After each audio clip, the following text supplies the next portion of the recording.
Hello दोस्तों, नमस्कार। बात कर लेते हैं आज की दिन भर की सारी बड़ी खबरों की, जहां सबसे पहले आपको बताएंगे हाफिज सईद के एक और करीबी की दिन दहाड़े हत्या। दोस्तों, अज्ञात हमलावरों ने गोलियों से भून डाला, बताएंगे। जिसके बाद पाकिस्तान में मचा तहलका, बताएंगे रिपोर्ट में किसको लेकर खुलासा हुआ है। दोस्तों, कौन हो सकता है इन हमलावरों के पीछे। दोस्तों, उधर पाकिस्तान में आतंकी ट्रेनिंग कैंप पर भी बहुत बड़ा खुलासा हुआ है। दोस्तों, दहशतगर्दों ने ही खोल दिया शहबाज शरीफ का काला चिट्ठा। तो वहीं बांग्लादेश और चीन से लगी सीमा के पास भारत की वायुसेना उठाने जा रही है बड़ा कदम। दोस्तों, 6 दिनों के लिए कर दिया गया नोटम जारी। बांग्लादेशी सेना और मोहम्मद यूनुस की सुनकर हुई हालत खराब। दोस्तों, साथ ही साथ बताएंगे इधर भारत और ऑस्ट्रेलिया के बीच भी बहुत बड़ी डील हुई है। साथ मिलकर एक ऐसी चीज बनाने वाले हैं दोस्तों, जिससे चीन की बढ़ने वाली है टेंशन। तो वहीं कर्ज में डूबे पाकिस्तान की बहुत बड़ी तैयारी, इस्लामाबाद एयरपोर्ट का कंट्रोल देने वाला है इस देश को। दोस्तों, तो वहीं आपको बताएंगे आखिरकार एनएसए अजीत डोभाल जी ने बांग्लादेश, श्रीलंका और नेपाल के खराब गवर्नेंस का क्यों दिया उदाहरण। तो वहीं अमेरिकी उपराष्ट्रपति जेडी वेंस के बयान पर मच गया भारी बवाल, जिसमें उन्होंने कहा था अपनी पत्नी उषा वेंस को लेकर कि वो हिंदू धर्म को त्याग कर ईसाई बनने के लिए प्रेरित होने वाली हैं। जिसके बाद दोस्तों भारी हंगामा हुआ है। लोगों के तीखे कमेंट के बाद अमेरिकी उपराष्ट्रपति ने फिर नया बयान जारी कर दिया। तो उधर बताएंगे 1 नवंबर यानी आज से दिल्ली की सड़कों पर बदल गया नजारा। दोस्तों, इन वाहनों को नहीं मिलेगी एंट्री, जानना बहुत जरूरी। साथ ही साथ आज से क्या एलपीजी सिलेंडर हो जाएंगे महंगे, क्या है एलपीजी सिलेंडर को लेकर खबर। दोस्तों, तो वहीं एक से एक बेहतरीन खबर हम आपको बताने वाले हैं। बस आप वीडियो के लास्ट तक बने रहिएगा। और खबरों में आगे बढ़ने से पहले अपने देश भारत के मजबूत होने का दिल से समर्थन करते और मानते कि भारत की विदेश नीति वर्ल्ड में सबसे बेस्ट नीति है। तो वीडियो को लाइक करके, चैनल को सब्सक्राइब करके, बेल आइकन दबा के कमेंट में जय हिंद अवश्य कह दीजिएगा। दोस्तों, तो बात कर लेते हैं पहली सबसे बड़ी खबर की, जहां पर हाफिज सईद के एक और करीबी की दिन दहाड़े हत्या। कसूर शहर में अज्ञात हमलावरों ने गोलियों से भून डाला। दोस्तों, फिर एक बार भारत के दुश्मनों की मौत की बड़ी खबर। पाकिस्तान में लश्कर तैयबा सरगना हाफिज सईद के एक और करीबी की दिन दहाड़े हत्या कर दी गई। मारे गए शख्स का नाम शेख मोइज मुजाहिद है। शेख मोइज मुजाहिद लश्कर तैयबा का नेता था। उसकी हत्या कसूर शहर में की गई है। बताया जा रहा है कि अज्ञात हमलावरों ने शेख मोइज मुजाहिद कसूर शहर में घर के बाहर गोलियों से छलनी कर दिया। उसे घायल हालात में अस्पताल लेकर जाया गया, जहां डॉक्टरों ने उसे मृत घोषित कर दिया। दोस्तों, रिपोर्टों के मुताबिक शेख मोइज मुजाहिद की उसके घर के सामने गोली मारकर हत्या कर दी गई। शेख मोइज मुजाहिद हाफिज सईद का करीबी सहयोगी था। उसे लश्कर तैयबा का एक प्रमुख कमांडर माना जाता था। रिपोर्टों से संकेत मिलता है कि पाकिस्तान में सभी आतंकवादी अब कथित तौर पर भयभीत है और देश की कमजोर सरकार से सुरक्षा की मांग कर रहे हैं। खुफिया एजेंसी बोले तो आईएसआई ने अभी तक इस घटना के बारे में कोई बयान नहीं दिया है। दोस्तों, पाकिस्तान में पिछले कुछ वर्षों में आधा दर्जन से ज्यादा आतंकवादियों की ऐसी ही हत्याएं हुई हैं। इनमें से अधिकतर आतंकवादी मोस्ट वांटेड थे और लंबे समय से पाकिस्तान में रह रहे थे। इन सभी आतंकियों की हत्याएं अज्ञात हमलावरों ने गोली मारकर की हैं। बड़ी बात यह है कि पाकिस्तान पुलिस अभी तक इन किसी भी मामले में एक भी हमलावर को पकड़ने में नाकाम रही है। जी हाँ दोस्तों, ये बहुत बड़ी और गौर करने वाली बात है कि पाकिस्तान की पुलिस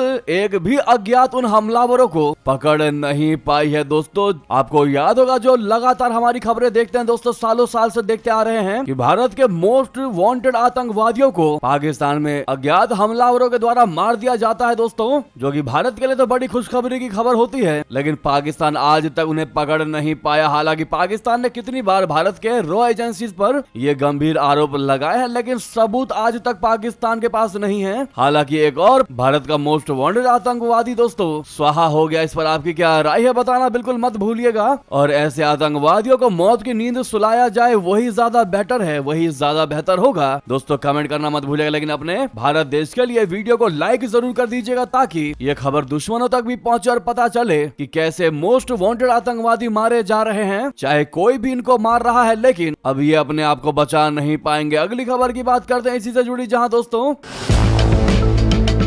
वहीं पाकिस्तान एक बार फिर आतंक के खेल में रंगे हाथों पकड़ा गया। अफगानिस्तान से लौटा इस्लामिक स्टेट खुरासान प्रांत बोले तो ISKP का आतंकी सईद उल्लाह उर्फ इल्हाम ने अपने कबूल नामे में पाकिस्तान की करतूतों का पर्दाफाश कर दिया है। उसने बता दिया कि पाकिस्तान के क्वेटा में बाकायदा आतंकी ट्रेनिंग कैंप चलाए जा रहे हैं, जहां नौजवानों को ब्रेन वॉश करके हथियार चलाना सिखाया जा रहा है। सादुल्लाह का ये कबूलनामा पाकिस्तान के खिलाफ सबसे बड़ा सबूत बनकर उभरा है। ये कबूलनामा पाकिस्तान की उस सच्चाई को उजागर करता है जिसे वो सालों से दुनिया के सामने छिपाने की कोशिश करता रहा है। इंटरनेशनल फोरम पर खुद आतंकी की जुबानी पाकिस्तान का नाम आना इस बात की गवाही है कि आतंकवाद की जड़ें यहीं से पोषित होती है। जी हाँ दोस्तों, यानी एक बार फिर से शहबाज शरीफ की और आसिम मुनीर का काला चिट्टा खुल चुका है दोस्तों। और इतना तो आप सब बेहतर ही जानते होंगे कि ट्रेनिंग कैंप बिना सरकार के नॉलेज के नहीं चलाए जा सकते। इन आतंकी ट्रेनिंग कैंप की जानकारी पूरी शहबाज शरीफ और आसिम मुनीर को होगी, लेकिन फिर भी दोस्तों ये इनको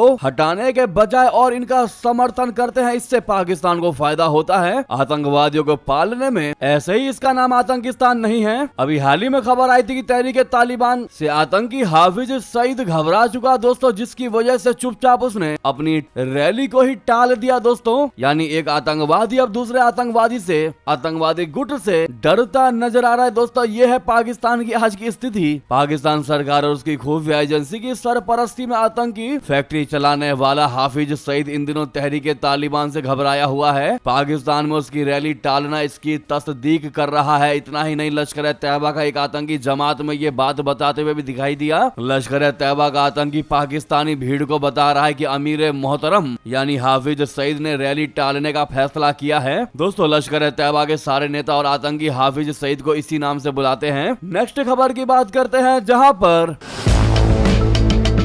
बांग्लादेश और चीन से लगी सीमा के पास अभ्यास करेगी भारतीय वायुसेना। 6 दिनों के लिए जारी किया नोटम। दोस्तों भारत ने अपने पूरे पूर्वोत्तर क्षेत्र में बड़े पैमाने पर भारतीय वायुसेना के अभ्यास के लिए एयरमैन को नोटिस बोले तो नोटम जारी किया है। सेना की तरफ से 6 दिनों के लिए नोटम जारी किया गया। इस दौरान भारतीय सेना चीन, भूटान, म्यांमार और बांग्लादेश की सीमाओं के पास अभ्यास करेगी। आधिकारिक सूत्रों के मुताबिक अगले कुछ महीनों में कई दिनों के लिए नोटम जारी किए गए हैं। पहला सेट 6 नवंबर और 20 नवंबर को होगा। उसके बाद 4 दिसंबर और 18 दिसंबर को दूसरा दौर होगा। वायुसेना ने पूर्वोत्तर में अपने बड़े पैमाने पर संचालन और अभ्यास जारी रखने के लिए 1 जनवरी और 15 जनवरी को अतिरिक्त नोटम जारी किया है। दोस्तों उधर आपको बता दें, भारत और ऑस्ट्रेलिया के बीच बहुत बड़ी डील, साथ मिलकर UAV बनाएंगे दोनों देश। चीन की बढ़नी टेंशन तय। जी हाँ, भारत और ऑस्ट्रेलिया ने शुक्रवार को कैनबरा में सेना से सेना स्टाफ वार्ता का समापन किया। इस वार्ता के तहत जल, थल, स्थल संचालन और मानव रहित एयरक्राफ्ट सिस्टम बोले तो UAS में सहयोग के नए क्षेत्रों की खोज पर ध्यान केंद्रित किया है। भारतीय सेना के अतिरिक्त लोक सूचना महानिदेशालय बोले तो ADGPI ने सोशल मीडिया प्लेटफॉर्म X पर पोस्ट किया। भारत ऑस्ट्रेलिया सेना से सेना स्टाफ वार्ता 29 से 31 अक्टूबर 2025 तक कैनबरा में आयोजित की गई। दोस्तों विचार विमर्श में बढ़ते सेना से सेना सहयोग पर ध्यान केंद्रित किया गया। जल, थल अभियानों और मानव रहित अभिमान प्रणालियों में सहयोग के नए क्षेत्रों की खोज की गई। दोनों पक्षों ने क्षेत्रीय स्थिरता के प्रति प्रतिबद्धता दोहराई। भारतीय प्रतिनिधिमंडल ने ऑस्ट्रेलिया युद्ध स्मारक पर शहीदों को श्रद्धांजलि अर्पित की और रॉयल मिलिट्री कॉलेज डंटरून का दौरा किया। अगली खबर की बात करते हैं, जहां पर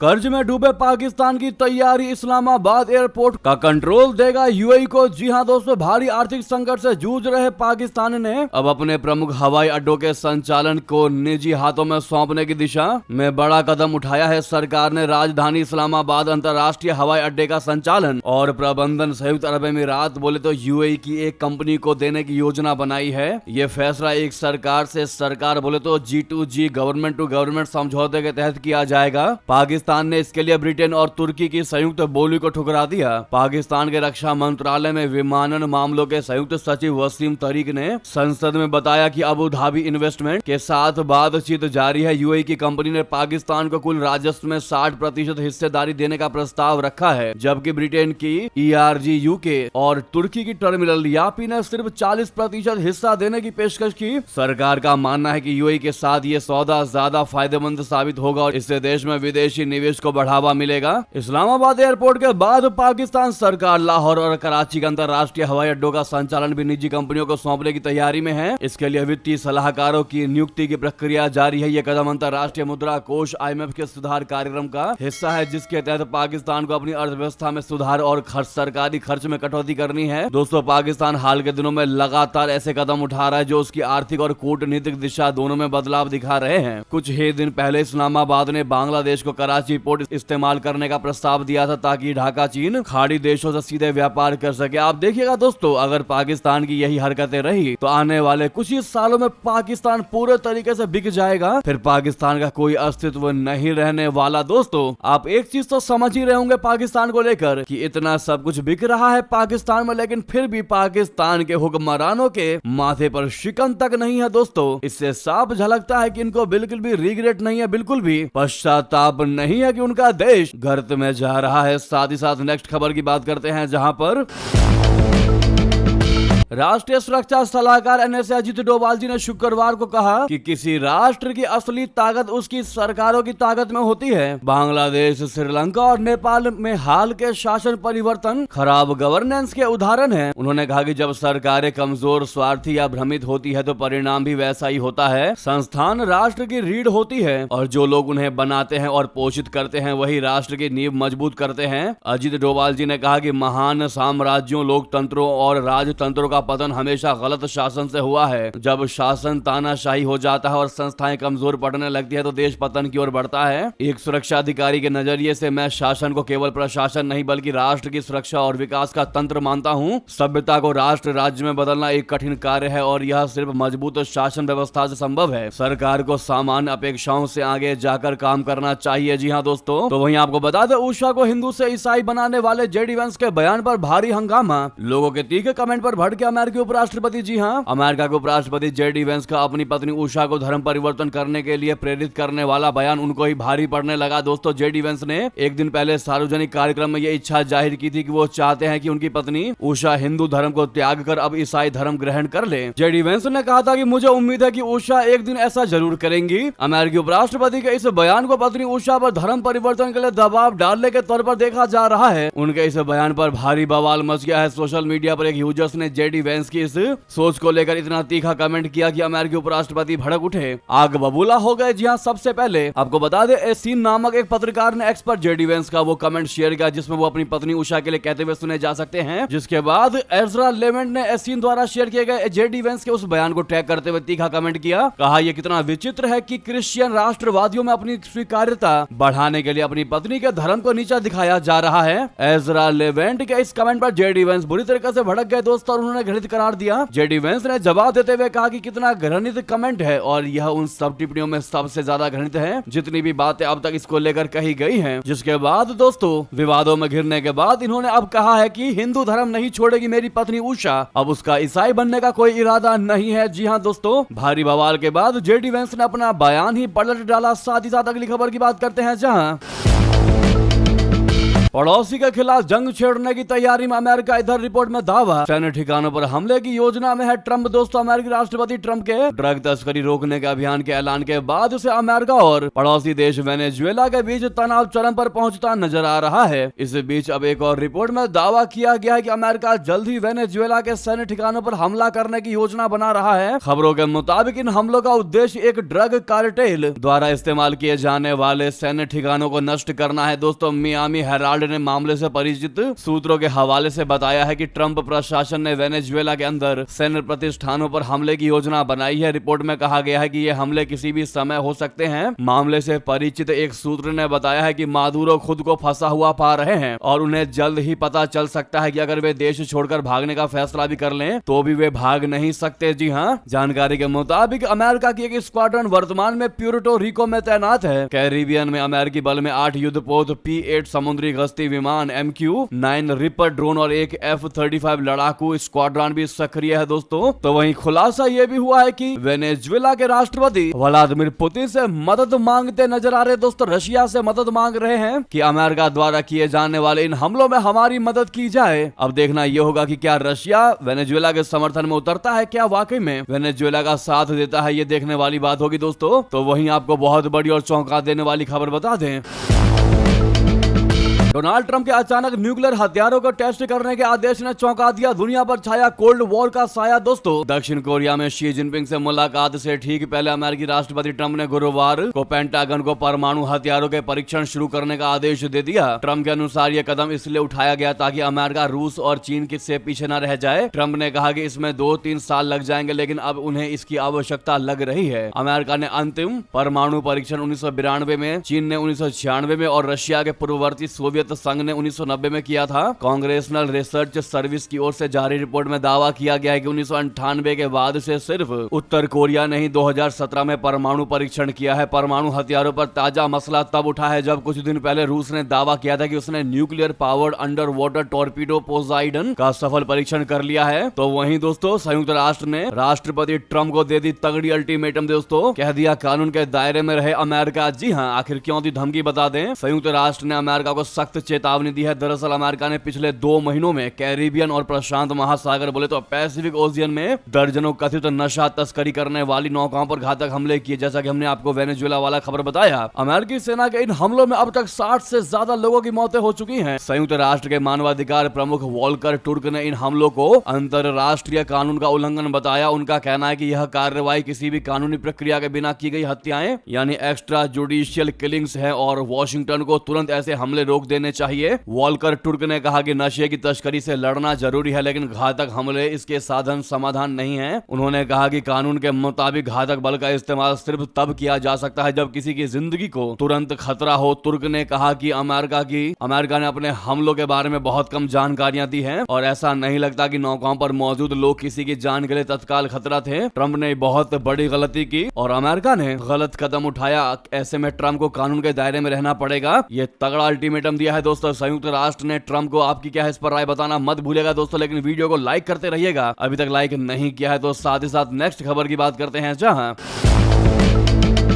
भारत का एक छोटा सा कदम सुखा सकता है पाकिस्तान का गला। रिपोर्ट में बहुत बड़ी चेतावनी। दोस्तों, एक नई इकोलॉजिकल थ्रेट रिपोर्ट 2025 में दावा किया गया है कि पाकिस्तान, जिसकी तकरीबन 80% कृषि सिंधु नदी बेसिन के पानी पर डिपेंड है, निर्भर है, गंभीर जल संकट के खतरे का सामना कर रहा है। ऑस्ट्रेलिया के think tank institute for economics and peace यानी IEP की इकोलॉजिकल थ्रेट रिपोर्ट 2025 में कहा गया है कि भारत तकनीकी क्षमता के अंदर रहते हुए इंडस नदी के पानी के प्रवाह में बदलाव कर सकता है, जिसका बड़ा असर पाकिस्तान पर पड़ेगा। दोस्तों, ये रिपोर्ट ऐसे समय में आई है जब भारत ने अप्रैल में पहलगाम आतंकी हमले, जिसे पाकिस्तानी आतंकियों ने अंजाम दिया था, उसके बाद 1960 के सिंधु जल संधि, बोले तो IWT को निलंबित कर दिया था। संधि निलंबित करने के बाद भारत फिलहाल पानी साझा करने की शर्तों से बंधा नहीं है, बाउंड नहीं है। रिपोर्ट में कहा गया कि भारत पूरे तरह पानी रोक नहीं सकता, लेकिन गर्मियों जैसे अहम समय में बांधों के संचालन में मामूली बदलाव भी पाकिस्तान की घनी आबादी वाले इलाकों को प्रभावित कर सकते हैं, जहाँ खेती का 80% हिस्सा सिंधु के पानी पर चलता है। पाकिस्तान के पास सिर्फ 30 दिन का पानी स्टोर करने की क्षमता है, इसीलिए इसे मौसमी पानी की कमी का बड़ा जोखिम है दोस्तों। यानी भारत अगर छोटा कदम भी उठा ले तो पाकिस्तान की नैया डूब सकती है। नेक्स्ट खबर बता दें। उधर मौलाना डीजल ने मुनीर सेना को हड़का दिया, कह दिया पाकिस्तान एक और युद्ध नहीं झेल सकता। पाकिस्तान की औकात नहीं है कि वो एक और युद्ध को बैलेंस कर पाए। जी हाँ दोस्तों, मुनीर को जमकर लगाई डांट। पाकिस्तान के जमीयत उलेमा इस्लाम प्रमुख मौलाना फजलुर रहमान पाकिस्तानी सेना से नाराज हैं। फजलुर रहमान को पाकिस्तान में मौलाना डीजल के नाम से भी जाना जाता है। उन्होंने अफगानिस्तान के साथ तनाव को लेकर पाकिस्तानी सेना को जमकर खरी खोटी सुनाई। अफगानिस्तान के खिलाफ आक्रामक सेना अभियान पर बोलते हुए मौलाना डीजल ने कहा कि पाकिस्तान एक और आत्मघाती युद्ध नहीं झेल सकता। बांग्लादेश और कारगिल युद्ध याद दिलाते हुए कहा कि हम एक और युद्ध नहीं झेल सकते। मौलाना ने कहा कि पाकिस्तान एक और खुद से किया गया युद्ध नहीं झेल पाएगा। उसने पाकिस्तानी आर्मी को 1971 का बांग्लादेश युद्ध और 1999 का कारगिल युद्ध की याद दिलाते हुए कहा कि वह परवेज मुशर्रफ और अन्य के लापरवाही वाले कारनामों की वजह से हुआ। इसकी वजह से दुनिया भर में पाकिस्तान की साख खराब हुई। सूत्रों की माने तो मौलाना का कहना है कि पाकिस्तानी आर्मी को बॉर्डर पर लड़ने के बजाय खैबर पख्तूनख्वा में आतंकवाद, आर्थिक गिरावट और गवर्नेंस की कमी को दूर करना चाहिए। जी हाँ, अगली खबर बता दें। बांग्लादेश चुनाव से पहले मोहम्मद यूनुस की बची फ्लॉप समर्थकों ने ही शुरू कर दिया मोहम्मद यूनुस का विरोध। दोस्तों, बांग्लादेश में अगले साल होने वाले चुनाव को लेकर सुगबुगाहट तेज हो गई है। बढ़ते राजनीतिक संकट के बीच चुनावी मौसम के आने से पहले नेशनल सिटीजन पार्टी एनसीपी ने बांग्लादेश नेशनलिस्ट पार्टी बोले तो बीएनपी और कट्टरपंथी इस्लामी पार्टी बोले तो जमात इस्लामी दोनों पर जुलाई चार्टर के कार्यान्वयन पर अप्रासंगिक बहस में शामिल होने का आरोप लगा दिया। स्थानीय मीडिया के मुताबिक एनसीपी ने यह भी आरोप लगाया कि इसने प्रक्रिया को पटरी से उतार दिया और फरवरी 2026 के चुनाव पर अनिश्चितता पैदा कर दी है। बांग्लादेश के एक प्रमुख अखबार ने गुरुवार को ढाका में एक कार्यक्रम के दौरान एनसीपी का मुख्य समन्वयक नसीरुद्दीन पटवारी के हवाले से कहा कि जनमत संग्रह पहले होगा या बाद में, ये जमात इस्लामी और बीएनपी के बीच एक बेतुका विवाद है। हम इस बहस में बिल्कुल भी शामिल नहीं होंगे। जी हाँ, अगली खबर की बात करते हैं जहां पर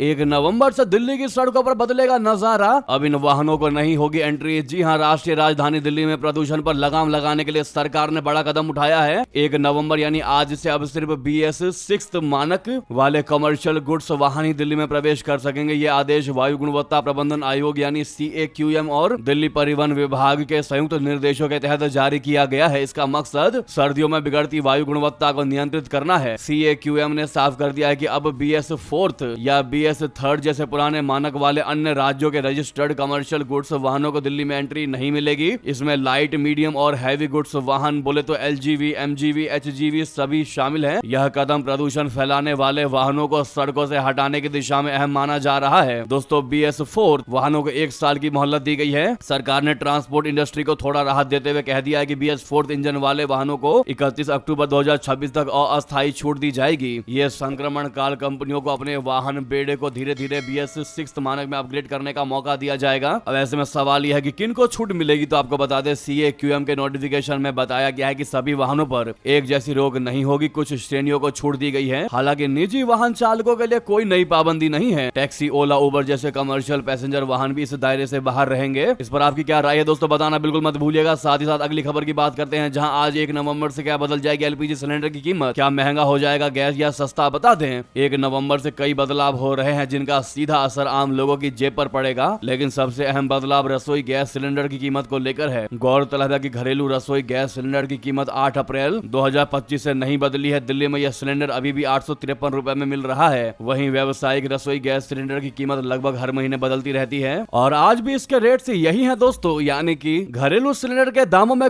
किसी भी तरह का बदलाव देखने को नहीं मिल रहा है।